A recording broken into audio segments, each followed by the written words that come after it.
I have a bit of a problem. Every time the snowplow comes through, it knocks my mailbox down. That's what we're gonna solve today. I've got a bunch of 1/4 and 1/8 inch steel and we're gonna build a new one. If you have the same issue, hopefully you can follow along and we can solve this problem for good. So I've got 1/8 inch angle iron right here that's gonna be used for each corner of the post. And then 3/16 inch bars that we're gonna use to hold each corner together. So the first thing we're gonna do is measure out these bars and cut them to the right size.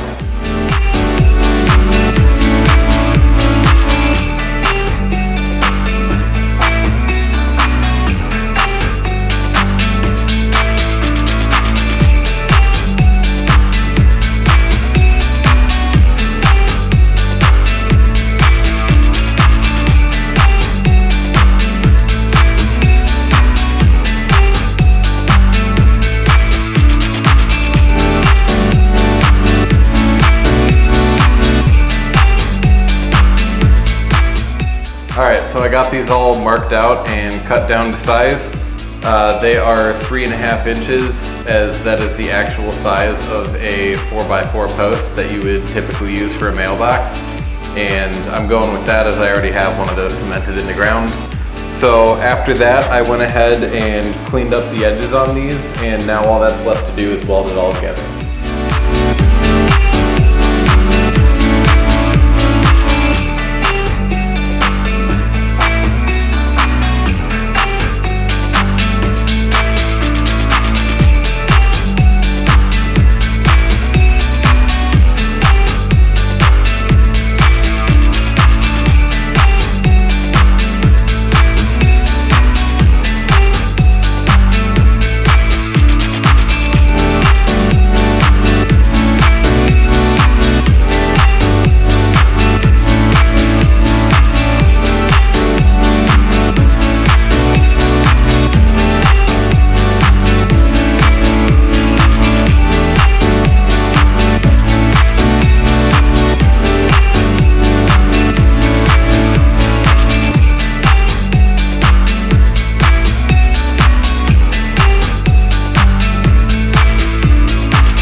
I'd like to take a moment to point out the obvious. I am terrible at welding, and I would like to issue a formal apology to all 220 of my lovely subscribers.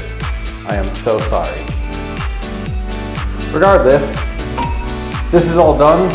All I gotta do now is paint it and mount the box, and we are good to go. Hopefully it's strong enough to hold up. Thank you for watching.